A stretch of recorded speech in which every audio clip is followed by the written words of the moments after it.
So ఈ మధ్యకాలంలో మనం చూస్తూ ఉన్నాం చాలామంది మనసు చాలా అల్లకల్లోలంగా ఉంటుంది. కాన్సంట్రేషన్ అనేది ఉండడం లేదు. ఏదైనా ఒక పని చేస్తూ ఉంటే మనిషి ఇక్కడే ఉంటారు. మనసు ఎక్కడో ఆలోచిస్తున్నట్లుగా ఉంటుంది.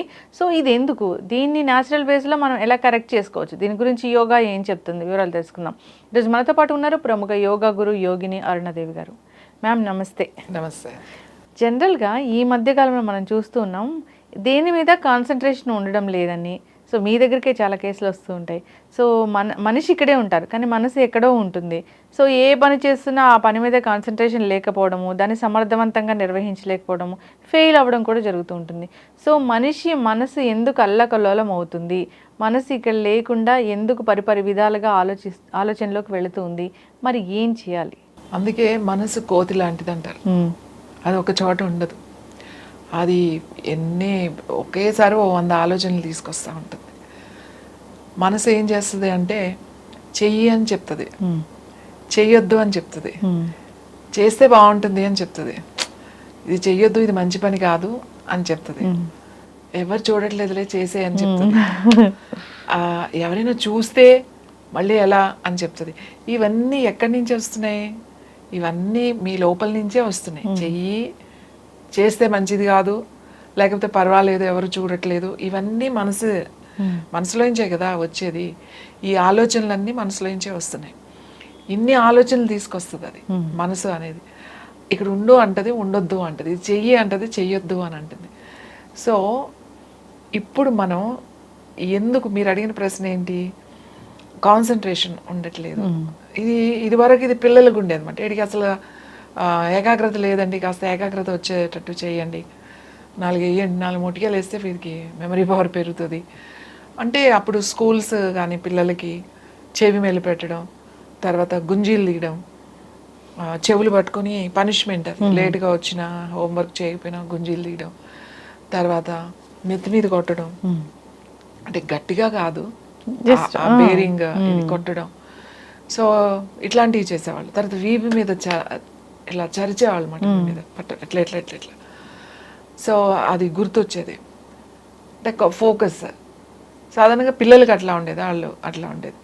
ఇప్పుడు అసలు అందరికీ ఏమైపోయిందంటే, ఇప్పుడు మేమైతే ఏం చెప్తాం, యోగా చేయండి అని చెప్తాం. అంటే యోగాలో ఏం జరుగుతుంది అని అంటే, మీ శరీరం మనసు 2 కలుస్తాయి అక్కడ. ఎందుకు యోగానే చేయాలి అని చెప్తాము? ఈ శరీరం వేరుగా ఉంది, నీ మనసు వేరుగా ఉంది, ఈ 2 విడిపోతున్నాయి కాబట్టి మనకి ఇంత ఆందోళన, అందుకే ఇంత టెన్షన్, అంత పని అక్కడ ఉంది, చేయాలని ఉంది, చేయలేకపోతున్నాం. కానీ చెయ్యాలి, తప్పదు, ప్రయత్నం చేస్తున్నాం, ఎంత కష్టపడి ప్రయత్నం చేస్తున్నాం. ఎందుకు అంటే ఈ బాడీ పని బాడీ చేస్తుంది, మనసు పని మనసు చేస్తుంది. చేద్దాం సరే, ఆ పని దగ్గరికి వెళ్ళేసరికి ఇంకొకటి గుర్తొస్తుంది, ఇంకో దానికి మీదకి వెళ్ళిపోతున్నాం. ఎందుకు ఇలా జరుగుతుంది అని అంటే, మనం ఇక్కడ ఉండట్లేదు. ఉంటే జరిగిపోయిన దాంట్లో ఉంటున్నాం, లేకపోతే జరగబోయే దాంట్లో ఉంటున్నాం.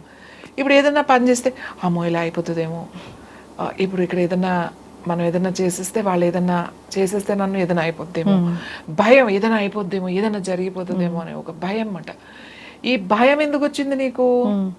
నీ మీద నమ్మకం లేదు, కాన్ఫిడెన్స్ లేదు. అంటే నేను ఇలా చేసేస్తానేమో అంటే అక్కడ నమ్మకం లేదు కదా, ఎందుకు అలా చేసేస్తానేమో అని ఎందుకు వచ్చింది ఆలోచన?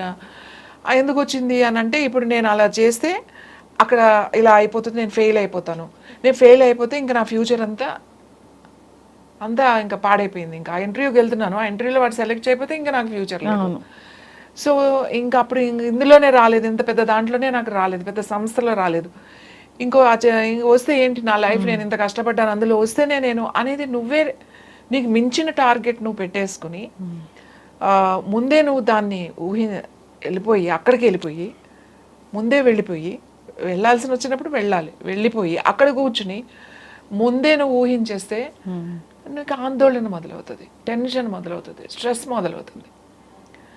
ఇంకా ఏకాగ్రత ఉండదు ఆ పని మీద. ఎంతసేపు ఆ థాట్ ప్రాసెస్సే అదే వచ్చేస్తూ ఉంటుంది. లేదు వెనక్కి అయిపోయింది, అప్పుడు నేను అలా చేశాను కాబట్టి, అది ఆ మిస్టేక్ చేశాను కాబట్టి నా జీవితం అంతా ఇలా అయిపోయింది. జీవితం అంతా ఎందుకు అలా అయిపోయింది, నువ్వు ఆ పని చేసినందుకు ఓ నెల బాధపడ్డావేమో, సంవత్సరం బాధపడ్డావేమో, లేకపోతే 2-3 సంవత్సరాలు అసలు బాధపడ్డావేమో. హోప్ ఉండనట్లే ఫీల్ అవుతుంటారు. ఇంకా నువ్వు ఇప్పుడు ఎక్కడున్నావు, ఇప్పుడు ఉన్నావు కదా, నీకు ముందు అవకాశాలు కనబడుతున్నాయి కదా, మరి అలా ఉన్నప్పుడు నువ్వు అందులోనే కూర్చుంటే ఎట్లా? ఇంకా అయిపోయింది నా జీవితం, ఏమైందండి, ఎందుకు అంత తొందరపడుతున్నారు, అలా అయిపోయిందండి, అలా గడిచిపోయిందండి, ఏం చేయాలి, నేను మర్చిపోలేకపోతున్నాను. మర్చిపోవడం అనేది మనకు ఒక వరం, అది దేవుడు ఇచ్చిన ఒక గిఫ్ట్ మనకి. ఎన్ని రోజులు పట్టుకుంటావు? ఓ సంవత్సరం పట్టుకుంటావు, 2 సంవత్సరాలు పట్టుకుంటావు. అందులోనే ఉండకూడదు. అందులో ఉంటే నువ్వు పాపం చేస్తున్నట్టు, తప్పు చేస్తున్నట్టు, పాపం చేస్తున్నట్టు. మీరు ప్రజెంట్లో ఉండండి, ఇప్పుడు ఉండండి, టైంతో ఉండండి, కాలంతో పాటు ఉండాలి. కాలం అంటే మీరు ఇక్కడ ఉన్నారు, ఇక్కడ మాట్లాడదాం. ఒకవేళ మీరు అక్కడ వెళ్తే అక్కడ మాట్లాడతారు. మీరు ఏ పని చేస్తున్నారో అక్కడే ఉండండి. మీరు పాడుతున్నారనుకోండి, పాడండి. తింటున్నారనుకోండి, తినండి. ఆ తినే దాని మీదే ఉండాలి. ఏం తింటున్నావు, ఎలా తింటున్నావు, బీరకాయ కూర, పచ్చడా, టేస్ట్ ఎలా ఉంది, పులుసు ఎలా ఉంది, అన్నం ఎలా ఉంది, పెరుగు ఎలా ఉంది, దాని మీదే ఉండాలి. నువ్వు ఇక్కడ అన్నం తింటూ ఇప్పుడు నేను అక్కడికి వెళ్తే అది ఏమవుతుందో ఇదేమవుతుందో ఆలోచిస్తే, ఇది నువ్వు నీకు కావాల్సిన ఆ ఫుడ్లో రావాల్సిన విటమిన్స్, కావాల్సిన పోషణ నీ బాడీ తీసుకోలేదు. ఎందుకు? నువ్వు పూర్తిగా పని చేయలేదు. నీ మైండ్ ఎక్కడో ఉంది, నీ బాడీ ఎక్కడో ఉంది.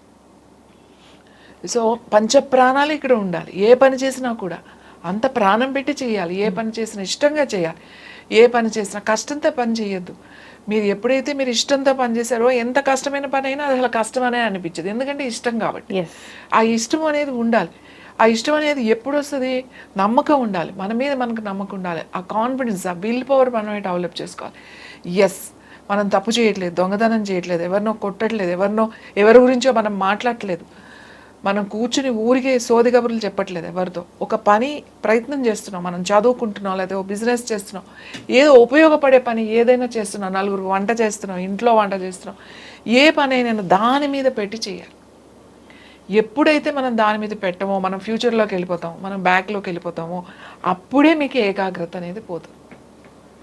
ఇక్కడ కూర్చుని నేను ఒక సినిమా స్టార్ని అయిపోవాలి అని చెప్పేసి కూర్చుని అతను అయిపోయి తలుచుకుంటే ఉపయోగం ఏముంది? అతను చేసే డాన్సులు అతను చేసే, నువ్వు అవ్వాలి అని అనుకుంటే నువ్వేం చేయాలో నువ్వు ప్లాన్ చేసుకో.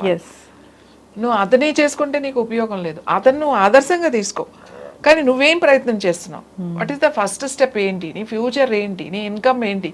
ఇవన్నీ ప్రతిదానికి ఇంతే, ప్రతిదానికి ఇలానే ఉంటుంది. ప్రతి దాంట్లో నష్టం ఉంటుంది, లాభం ఉంటుంది. అలాంటివి వచ్చినప్పుడు మనం ఫేస్ చేయాలి. టైంతో ఉండండి. Time is very important. మన పెద్దవాళ్ళు అదే చెప్పారు, యోగా కూడా అదే చెప్తుంది. కాలంతో పాటు కలిసి నడవండి. కాలంతో పాటు కలిసి నడిస్తే కాలం కలిసి వస్తుంది అని అంటారు. ఎందుకన్నారు ఈ మాట? మనం ఆ టైంలో ఉండాలి, ఈ సెకండ్లో ఉండాలి. ఏ పని చేస్తుంటే పని చేస్తా, పడుకుంటే పడుకో, పాడితే పాడు, తింటే తిను, మూవీ చూస్తావా చూడు ఆ మూవీ, మళ్ళీ అవి మూవీ చూస్తూ ఏంటి అనవసరంగా నేను టైం వేస్ట్ చేసేసుకుంటున్నానేమో. చాలామంది ఏదైతే వచ్చారో ఆ ఎంజాయ్మెంట్ చేయలేరు. ఏదైతే పూర్తిగా ఉంటుందో అది పూర్తిగా ఏది చేయలేరు, మళ్ళీ ముందుకు వెళ్ళిపోతారు. సో ఎప్పుడు టైంతో ఉండండి. ఇప్పుడు నేను వచ్చాను, ఇది చేస్తున్నాను, ఇది చేస్తాను, నేను చేయగలనా అనేది రాకూడదు. అక్కడ మీకు టెన్షన్ వస్తుంది, స్ట్రెస్ వస్తుంది, మీ మీద మీకు నమ్మకం పోతుంది, యాంగ్జైటీ వస్తుంది, అన్నీ వచ్చేస్తాయి. ఫెయిల్. Yes, obviously. సో యోగాలో దీనికోసం కాన్సన్ట్రేషన్ పెరగడానికి ఏదైనా ఆసన? ధారణ ఈజ్ వెరీ వెరీ ఇంపార్టెంట్. ధారణ రావాలి అని చెప్తాం. ధారణ ధ్యానం అని అంటాం. ధారణ లేదే ధ్యానం లేదు. ధారణ ఎలా రావాలి? దానికి క్రమశిక్షణ, యమనియమాలు ఉండాలి, అంటే ఆసనాలు ఉండాలి. ఆసనాలు అంటే ఓ పెద్ద పెద్ద ఆసనాలు ఏం కాదు. కంఫర్టబుల్గా ఒక 4 ఆసనాలు బాడీ స్ట్రెచ్ చేసుకోవాలి రోజు. కంఫర్టబుల్గా మనం కూర్చుని కంఫర్టబుల్గా ఏదైనా ఒక పని చేస్తాం కదా రోజు. బాడీ ఎప్పుడు కూడా టైంకి తినాలి, మితంగా తినాలి, తర్వాత మంచి నిద్రపోవాలి. నిద్రపోకుండా రాత్రంతా చదువుకునో లేకపోతే పని చేసుకునే ఉండి పగల పడుకుండడం వల్ల ఇలాంటి ప్రాబ్లమ్స్ అన్నీ మనకు వస్తాయి. సో ధారణ వెళ్ళిపోతుంది, అంటే ఏకాగ్రత పోతుంది, మీ కాన్సన్ట్రేషన్ ఉండదు. మీకు కాన్సన్ట్రేషన్ కావాలి అని అంటే యోగా ఏది చేసినా కూడా మేము అదే చెప్తాం. మీరు యోగాలో ఏది తీసుకున్న ప్రాణాయామం, ఆసనాలు, తర్వాత ముద్రలు ఎన్నో ఉన్నాయి. చాలా సింపుల్గా చెప్పాలంటే ధారణ రావాలి అని అంటే మీరు ప్రశాంతంగా కూర్చుని ఇట్లా అన్ని చేతి వేళ్ళు టిప్స్ అట్లా జాయిన్ చేసి అలా కూర్చోండి. ఫోకస్ అన్నమాట. ఇది బ్రెయిన్ టిప్స్ ఇవన్నీ జాయిన్ చేస్తే బ్రెయిన్ నర్వ్స్ ఉంటాయన్నమాట. మీకు ఇమీడియట్లీగా మీకు రిలాక్స్ అవుతారు. తర్వాత memory and main concentration improve అవుతుంది. ఏదైనా పని చేయడానికి ఆ ఇంప్రూవ్మెంట్ ఉంటుంది. ఇంకా సింపుల్గా చెప్పాలి, ఏం లేదు, జస్ట్ కళ్ళు తెరిచి, కళ్ళు కూడా మూసుకోవద్దు, కళ్ళు తెరిచి మీరు కంటిన్యూస్గా పెట్టుకుని ఒక క్యాండిలో ఒక లైటో ఒక ఆబ్జెక్టో ఏదో కరెక్ట్గా మీ హైట్లో పెట్టుకుని దాని వైపే చూస్తూ కూర్చోండి. అంతే, అలా చూస్తూ కూర్చోండి. ఎప్పటి వరకు అలా కళ్ళంటా నీళ్ళు వస్తాయన్నమాట. అప్పటి వరకు అలా రోజు ఒక 5-10 నిమిషాలు అలా చూస్తూ కూర్చున్నారు అంటే మీకు దారిని వచ్చేస్తుంది. ఓకే. ఎంత వర్క్ చేసుకునే వాళ్ళు కానీ నాకు కాన్సన్ట్రేషన్ కుదరట్లేదు, నేను చాలా డిస్టర్బ్ అయిపోతున్నాను, నేను పని చేయలేకపోతున్నాను, దీనివల్ల నాకు బాగా స్ట్రెస్ పెరిగిపోతుంది అనేవాళ్ళు ఎవరైనా సరే ఈ పని చేయండి. సింపుల్, ఏదైనా ఒక చిన్న డాట్ పెట్టుకోండి, ఒక ఇష్టమైన ఫేస్ పెట్టుకోండి, లేదా అన్నిటికన్నా మంచిది ఏది అంటే దీపం, లైట్, జ్యోతి త్రాటకం అని అంటాం దాన్ని. ధారణ పెరగాలంటే త్రాటకం చేయాలి. జ్యోతి త్రాటకం అంటే లైట్. ఆ కరెక్ట్గా అంటే మరీ ఇలా కిందకి కానీ ఇలా పైకి కానీ ఉండకూడదు అన్నమాట. మీ హైట్లో అట్లా ఏదైనా ఒక చిన్న స్టూల్ వేసుకుని ఈ హైట్ వచ్చేటట్టుగా పెట్టుకుని దాని వైపే చూస్తూ ఉండాలి. దీనివల్ల కళ్ళకి మంచిది, డ్రై ఐస్ తగ్గుతాయి, తర్వాత మంచి నిద్ర పడుతుంది, సౌండ్ స్లీప్లోకి వెళ్తారు, ఫోకస్ బాగా కుదురుతుంది, ఏకాగ్రత వస్తుంది అన్నమాట. ధారణ లేనిదే ఏదీ లేదు, ధ్యానమే కాదు ఏదీ లేదు, ఏ పని చేయలేం, ధారణ ఉండాలి. ధారణ అంటే ఏకాగ్రత ఉండాలి. ఇది చాలా చాలా ఇంపార్టెంట్. ఈ ఏకాగ్రత, ఈ ఫోకస్ అనేది అది ఎలా జరుగుతుంది అంటే మైండ్ని కంట్రోల్ చేస్తుంది అన్నమాట. మీ మైండ్ అంటే ఏంటి? What is your mind? Mind అనేది ఆలోచనలే కదా, థాట్సే కదా. రకరకాల థాట్స్ని ఆ సమూహంలాగా వచ్చే థాట్స్ని ఒకదాని తర్వాత థాట్స్ని మీరు మైండ్ దగ్గరికి వెళ్ళకూడదు ఎప్పుడు కూడా. ఇంత డిస్టర్బ్గా ఉంది అన్నప్పుడు మీరు శ్వాస దగ్గరికి వెళ్ళండి. ఎప్పుడైనా బాగా డిస్టర్బ్డ్గా ఉందనుకోండి, ధారణ పెరగాలంటే ఇది చేయండి. మీ మైండ్ డిస్టర్బ్డ్గా ఉందనుకోండి, కూర్చోండి హాయిగా, అలా ప్రశాంతంగా కూర్చుని కుడి ముక్కు మూసి ఎడమ ముక్కుతో శ్వాస తీసుకోండి. తీసుకున్న తర్వాత కొన్ని సెకండ్స్, 5 సెకండ్స్ ఆపండి. అలా తర్వాత మెల్లగా కుడి ముక్కుతో వదిలేసేయండి. మళ్ళీ కుడి ముక్కుతో తీసుకోండి, ఆపట్టు మళ్ళీ 5 సెకండ్స్, మళ్ళీ ఎడమ ముక్కుతో వదిలేసేయండి, మళ్ళీ తీసుకోండి, ఆపట్టు. అంటే ఆల్టర్నేట్ నాస్ట్రిల్స్ చేస్తున్నాం, కానీ తీసుకున్న ప్రతిసారి లోపల ఒక 5 సెకండ్స్ ఆపుతున్నాం. మీరు శ్వాసను ఆపండి, మీ మైండ్ ఊరికే కదలకుండా చక్కగా మీరు చెప్పినట్టు వింటుంది. మీరు మైండ్ దగ్గరికి వెళ్ళకండి. మైండ్ దగ్గరికి వెళ్ళడం అంటే ఏంటంటే వెళ్ళి కూర్చొని మెడిటేషన్లో కూర్చోవడం, దాన్ని కంట్రోల్ చేయడం, అలాంటివి చేయొద్దు. మైండ్ చాలా చాలా పవర్ఫుల్. ఇంతవరకు మైండ్ని ఆర్టిఫిషియల్ ఇంటెలిజెన్సీ వచ్చింది, కానీ హ్యూమన్ మైండ్ అనేది, మనిషి మెదడు అనేది ఇంకా ఎవడు తయారు చేయలేడు. అది సృష్టి రహస్యం. కాబట్టి ఇది చాలా పవర్ఫుల్, చాలా శక్తివంతమైంది. అందుకని దాని జోలికి వెళ్ళకుండా మీరు శ్వాసను కంట్రోల్ చేయండి. శ్వాసను ఆపడానికి ట్రై చేస్తే మీ మైండ్ మీ మాట వింటుంది. ఎస్, ఖచ్చితంగా మేడం, చాలా చక్కగా చెప్పారు. ఈ మధ్య కాలంలో అయితే కాన్సన్ట్రేషన్ అనేది చాలా తగ్గిపోయింది. సో చాలామంది కూడా యోగా వైపు చూస్తూ ఉన్నారు, యోగాతో సాధ్యం అవుతుందని. నిజంగానే మీరు చెప్పింది చాలా చక్కగా ఉంది, అందరూ కూడా ఫాలో అవ్వాలని కోరుకున్నాము. సో కాన్సన్ట్రేషన్ పెరగాలన్నా, చిన్నపిల్లల విషయంలో ఇంకా ఏదైనా ఇలాంటి ఇబ్బందులు ఎదురవుతున్నా ఒక్కసారి కాంటాక్ట్ చేయాలని కోరుకున్నాం. ధన్యవాదాలు మ్యామ్.